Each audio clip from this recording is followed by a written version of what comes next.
नमस्कार दोस्तों, आर के मौर्य कॉमर्स क्लासेज में एक बार फिर से आपका बहुत बहुत स्वागत है। मैं राजकुमार मौर्य इस वीडियो के माध्यम से कॉस्ट अकाउंटिंग बुक के यूनिट चैप्टर का टेंडर क्वेश्चन नंबर 4 बताने जा रहा हूं। आपको ध्यान देना है, पूरे प्रश्न को अच्छी तरह हम पढ़ेंगे।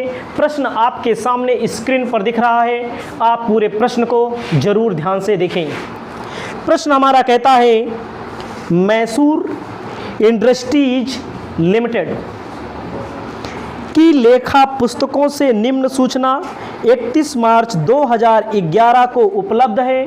लागत विवरण पत्र आपको बनाना है, लागत पत्र बनाना है, कॉस्ट शीट आपको बनाना है।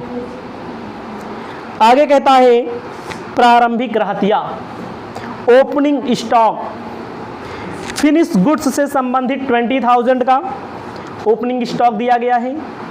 रॉ मटेरियल से संबंधित 1,40,000 दिया गया है। उसके बाद purchase 2,10,000, factory wages 3,80,000, factory overhead 70,000, administrative overhead 40,000। Closing stock में रॉ मटेरियल से रिलेटेड, फिनिश गुड्स से रिलेटेड दिया गया है। रॉ मटेरियल से रिलेटेड 1,60,000। उसके बाद दिया गया है रॉ मटेरियल 19,600 का, फिनिश गुड्स का 1,60,000 रुपये का। उसके बाद सेल दिया गया है 7,56,000 रुपये का। जो भी अमाउंट दिया गया है समय समय पर हम इसे प्रयोग करेंगे। आगे कहता है, 4,000 उत्पाद का उत्पादन किया गया। The number of products manufactured was 4,000। 4,000 सामान बनाया गया है और बेचा गया है। ठीक है। भविष्य के लिए क्या कहता है, जिसके लिए आपको टेंडर बनाना है। कंपनी 1,000 इकाइयों की पूर्ति आने वाले समय में उपरोक्त समंकों के आधार पर करना चाहती है। जैसे जो समंक दिया गया है, जो आंकड़ा दिया गया है, पहले का आंकड़ा जो दिया गया है 4,000 यूनिट बना हुआ है सामान, समझ रहे हैं। 4,000 यूनिट बना हुआ है सामान। भविष्य में 1,000 के लिए टेंडर फॉर्म भरना है, टेंडर देना है। कहता है आगे, लेकिन कह रहा है श्रम की लागत 15%, सामग्री व श्रम की लागत क्रमशः बढ़ गया है। सामग्री की लागत जो है 15% और श्रम की लागत 10% बढ़ गई है। आपको निविदा मूल्य यानी कि टेंडर प्राइस मालूम करना है। सबसे पहला काम, मैंने यहाँ पर स्टेटमेंट ऑफ कॉस्ट लिखा है, लेकिन यहाँ पर क्वेश्चन में बोल रहा है कॉस्ट शीट। तो यहाँ पर आपको अपनी कॉपी में लिख लेना है कॉस्ट शीट। हिंदी में बोलते हैं लागत पत्र। इसका एक फॉर्मेट होता है जो कि मैंने पहले बताया है। अगर आप पहले नहीं पढ़े हैं तो इसमें भी मैं आपको बताऊंगा, आप उसे ध्यान से रखिए। पार्टिकुलर का कॉलम बनाइएगा, अपनी कॉपी में लिख लीजिएगा, और अमाउंट का कॉलम बनेगा, 2 ही कॉलम बनेंगे। सबसे पहला काम किया जाता है, हमें कोई सामान बनाना है, हमें शर्ट बनानी है, तो हमें मटेरियल चाहिए।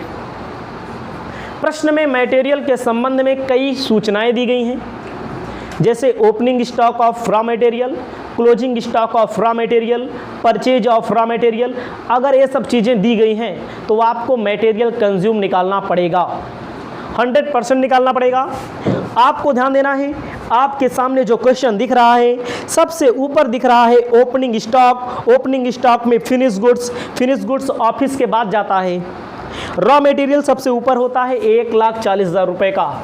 आपको अपनी कॉपी में लिखना है opening stock of raw material 1,40,000, 1,40,000 रुपये का।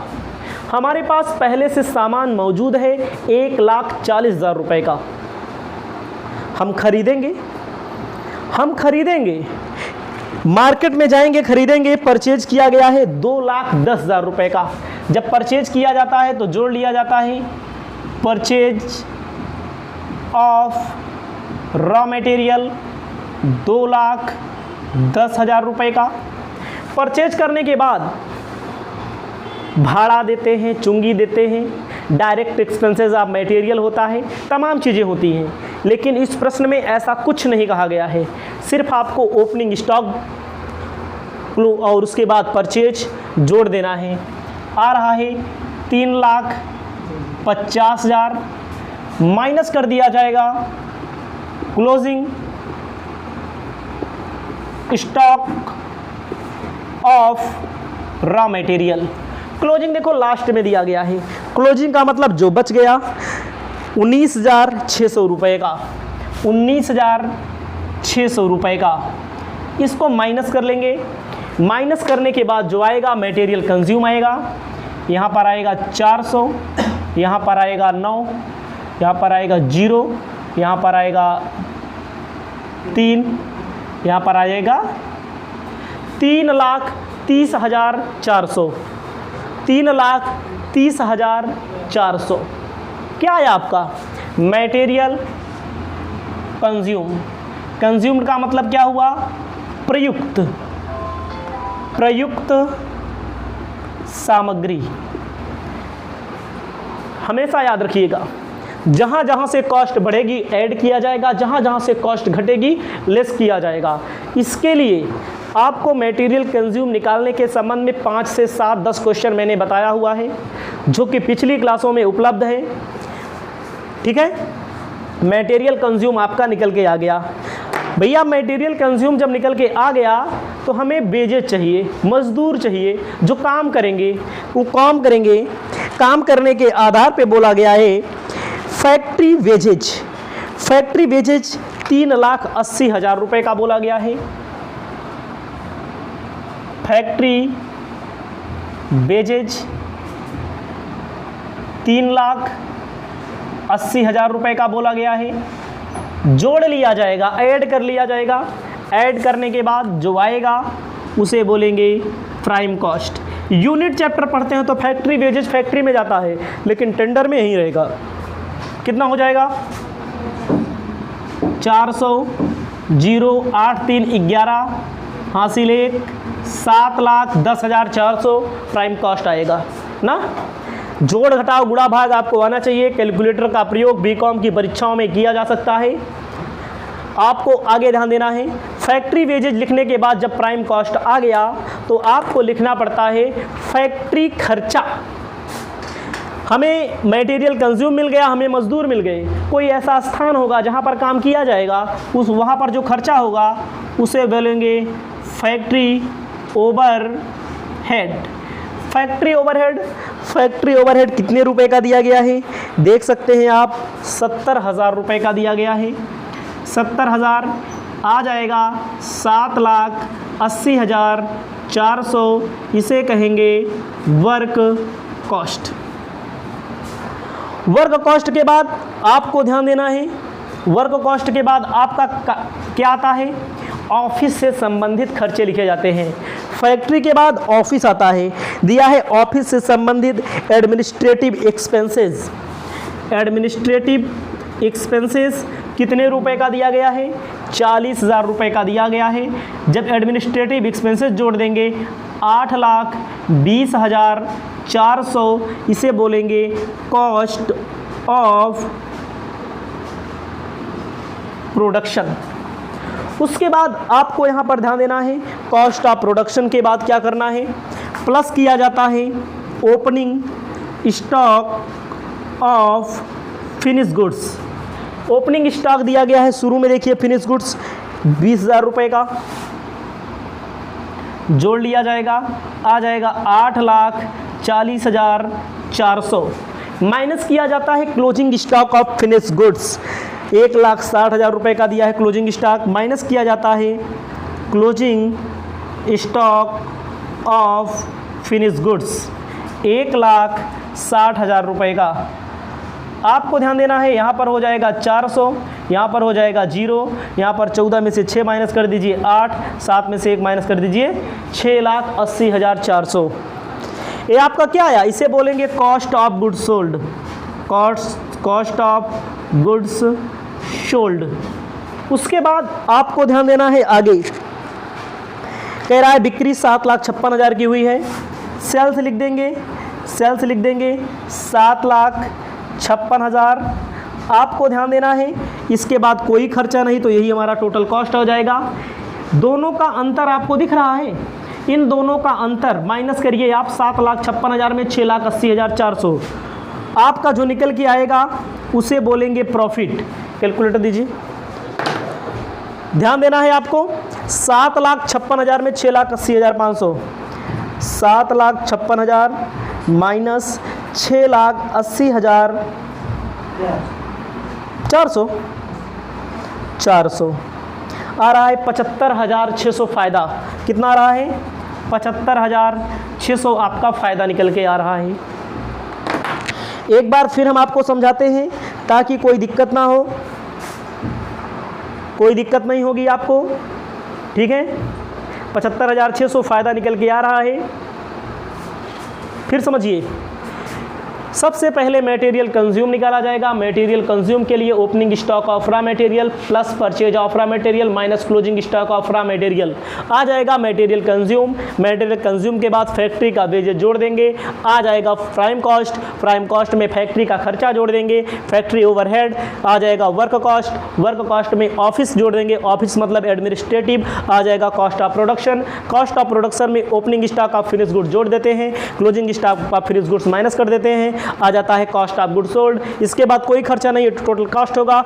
सेल किया है 7,56,000, 7,56,000 रुपए की बिक्री हो रही है और कॉस्ट आ रही है 6,80,400। इन दोनों का अंतर क्या बीच में आ जाएगा? प्रॉफिट।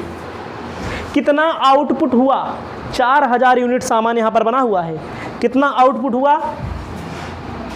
आउटपुट 4,000 यूनिट ना। आपको टेंडर बनाना है। क्या बनाना है? टेंडर। आपको अपनी कॉपी में लिखना है calculation of tender price. Tender price को इंग्लिश में निविदा मूल्य कहते हैं, निविदा मूल्य। ऐसे कॉलम बना लेना है।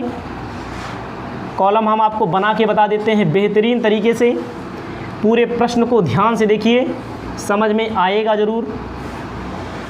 देखिए अब आगे क्या करते हैं हम। आगे क्या करना है, टिक कर लेते हैं किन किन चीज़ों का उपयोग वहाँ पर ले जाकर करेंगे। ऐसा नहीं है कि सब कर देंगे। मैंने आपको बताया है, ना बताया हो तो ध्यान दीजिएगा। Opening stock of finish goods, closing stock of finish goods का कैलकुलेशन टेंडर मूल्य मालूम करते समय नहीं किया जाता है। टेंडर मूल्य मालूम करते समय नहीं किया जाता है। यहाँ पर लिख लो आप, output 1,000 unit, output 1,000 unit.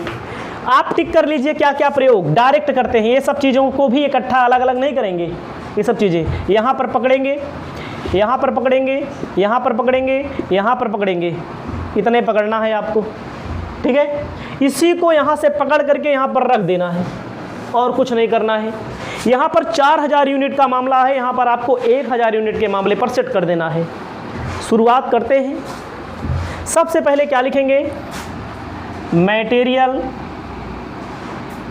Consumed, मतलब प्रयुक्त सामग्री। देखो भैया कितना आया है? 3,30,400। यहाँ पर कितना सामान बन रहा था? यहाँ पर 4,000 सामान बन रहा था। तो भैया 4,000 से कर देंगे भाग, गुणा कर देंगे कितने से? 1,000 से, क्योंकि हमें 1,000 का मालूम करना है। करते हैं 3,30,400 भागे 4,000 गुणे 1,000 आ जाएगा 82,600। 3,30,400 रुपये का मटेरियल तब लग रहा था जब 4,000 यूनिट बन रहा था। अब कितने का लगेगा? 4,000 से भाग 1,000 से गुणा आ जाएगा 82,600 ना। प्रश्न में बोला है बढ़ेगा। प्रश्न में देखिए आप, क्वेश्चन में बोला है मटेरियल जो बढ़ेगा 15% बढ़ेगा। प्लस कर देंगे इंक्रीज, मतलब क्या होता है? वृद्धि, वृद्धि हो रही है। 82,600 का 15% निकाल लो। 82,600 का इसी का 15% निकाल लो। गुणे 15 भागे 100 आ जाएगा 12,390। 12,390 जोड़ लो। 82,600 प्लस 12,390 94,990 रुपये का मटेरियल आ गया। 94,990 रुपये का मटेरियल आ गया। फिर से समझिए, दोबारा पूछना ना पड़े किसी से। 3,30,400 लगा है 4,000 यूनिट सामान बनाने में, 1,000 यूनिट बनाने में 82,600 लगेगा। इसी का भैया क्या परसेंट, 15% वृद्धि कर दो। 82,600 का 15% वृद्धि कर दिया, 12,390। 94,990 आपका क्या निकल के आ गया, मटेरियल कंज्यूम। अगला मामला क्या है, अगले मामले की ओर बढ़ते हैं। अगला मामला हमारा मिलता है फैक्ट्री वेजेज का। लिखेंगे यहाँ पर हम फैक्ट्री वेजेज 3,80,000। भैया 4,000 यूनिट बनाने में, 1,000 यूनिट बनाने में कितना लगेगा, ऐसे करेंगे 3,80,000 भागे 4,000 गुणे 1,000, 95,000। जहाँ पर 3,80,000 लग रहा था 4,000 बनाने में, 1,000 बनाने में कितना लगेगा भैया, 95,000 लगेगा कि नहीं। प्लस करेंगे इंक्रीज, क्या परसेंट हुआ है देखो, 10% वृद्धि हुई है, 10%। 95,100, 95,000 में 95,100 प्लस कर दो। 95,000 प्लस 95,100, 1,04,500। 1,04,500 ये निकल के आएगा प्राइम कॉस्ट। जोड़ लेंगे 1,04,500 प्लस 94,990 प्लस 1,04,500, 1,99,490, 1,99,490। अब आगे ध्यान दीजिए, प्रश्न में क्या कहता है। यहां तक मामला हो गया आपका प्राइम कॉस्ट तक ना। आपको ध्यान देना है बच्चों, जैसे ये दो चीजें बढ़ी, मटेरियल और वेजेज, वैसे भैया कारखानों में महंगाई आ सकती है। डीजल पेट्रोल महंगा हो रहा है, गैस महंगा हो रहा है, तो कारखाना में सब लगता है। पानी महंगा हो रहा है, सब चीज़ महंगा हो रहा है, तो कारखाना में भी तो महंगा होगा। कारखाने को भी तो बढ़ाया जाएगा। कैसे बढ़ाया जाएगा, मैंने जब शुरू में पढ़ाया तो मैंने बोला है कारखाना को मजदूरी के अनुपात में बांटते हैं। कारखाने को मजदूरी के अनुपात में बांटते हैं। तो आपको अपनी कॉपी में लिखना है, अपनी कॉपी में लिखना है कारखाने को मजदूरी के अनुपात में बढ़ाएंगे।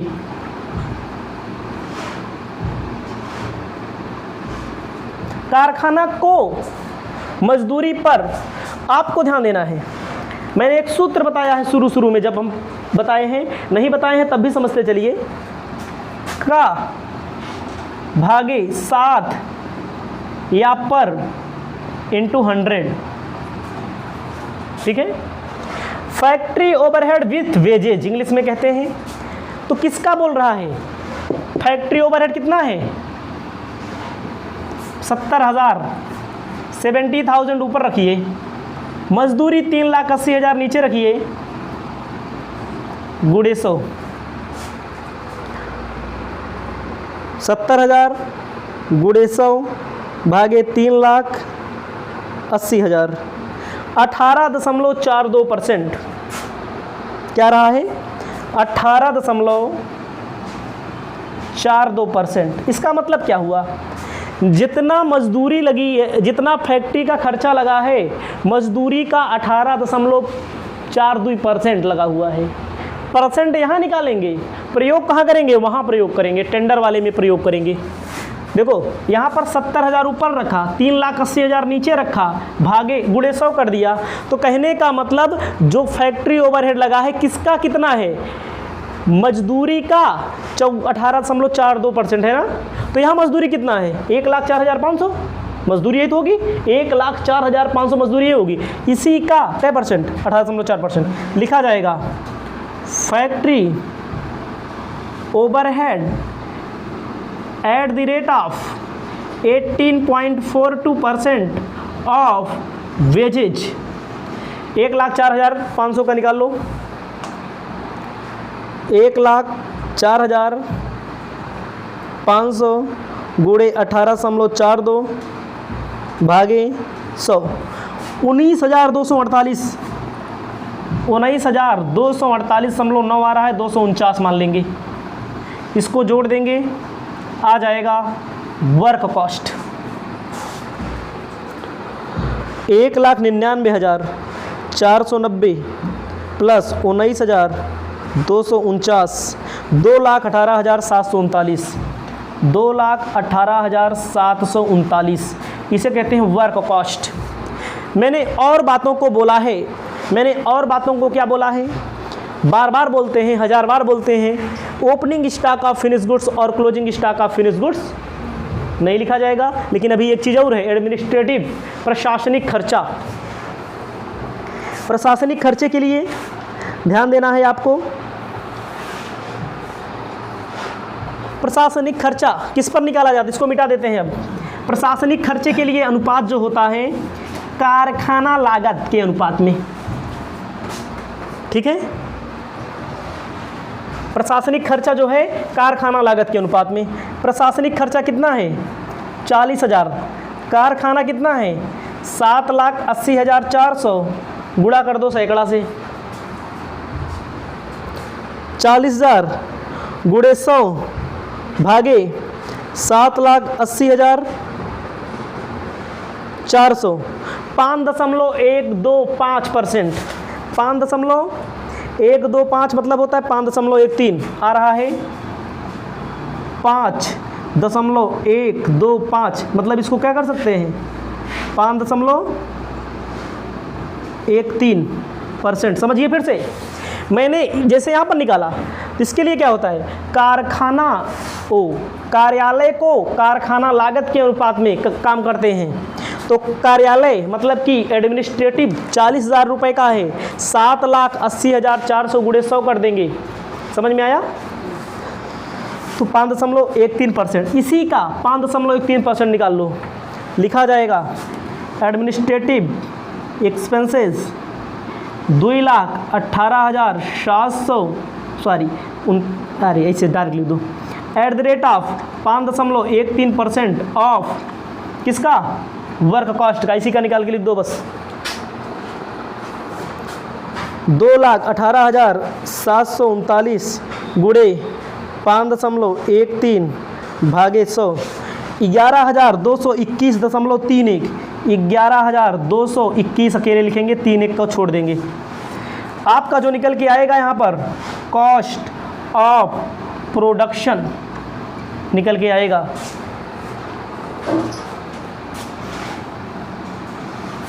जोड़ लेंगे कॉस्ट ऑफ प्रोडक्शन 2,18,739 प्लस 11,221, 2,29,960, 2,29,960 ये आपका निकल के आ गया कॉस्ट ऑफ प्रोडक्शन। अब आपको ध्यान देना है, बिक्री तो दी नहीं रहेगी इसमें, इसमें क्या निकल के आता है, इसमें निकल के आता है टेंडर प्राइस। मैं बार बार बता रहा हूँ, परसेंट यहाँ से निकलेगा, अप्लाई होगा वहाँ पर। अब अगला परसेंट क्या है, अगला परसेंट देखो, बिक्री पर निकाल लो या लागत पर निकाल लो, बात एक ही होगी। कि पर निकालें, लागत बिक्री पर, बिक्री पर परसेंट निकालना है किसका, लाभ का। लाभ है 75,600, बिक्री है 7,56,000 गुणे सैकड़ा, कितना काटे गुटे आ जाएगा 10% आ जाएगा ना 10%। तो आपको ध्यान देना है, बिक्री पर लाभ का सूत्र होता है, याद रखना, ना याद हो तो याद कर लीजिए। बिक्री पर लाभ का सूत्र टोटल कॉस्ट इंटू J% आया हो, J% दिया हो, भागे 100 माइनस परसेंटेज होता है। लागत पे total cost into percentage upon 100 होता है। ध्यान दीजिए, तो टोटल कॉस्ट भैया कितना, 2,29,960 गुणे 10 भागे 90, 2,29,960 गुणे 10 भागे 90, 25,551, 25,551, 25,551, 25,551 प्लस 2,29,960, 2,55,511, 2,55,511, यही आपका टेंडर प्राइस होगा। 2,55,511, 2,55,511, 511 25,551 प्लस 2,29,960 भाग कर दीजिए। इसमें कितना सामान बना, 1,000 सामान बना है। ठीक है, ये आपका टेंडर प्राइस आ चुका है। देखो कोटेशन प्राइस दिया है 2,255.51 पर यूनिट, एक यूनिट का 255। देखो इसमें जब आप 1,000 से भाग दे देंगे तो कितना आ जाएगा, 255.51 पर यूनिट, एक यूनिट का निकल के आ जाएगा। इस वीडियो को यहीं पर समाप्त करते हैं। आने वाली वीडियो आपके लिए और भी महत्वपूर्ण है। अगर क्वेश्चन समझ में ना आया हो तो पूरा फिर से देखिए, 100% समझ में आएगा।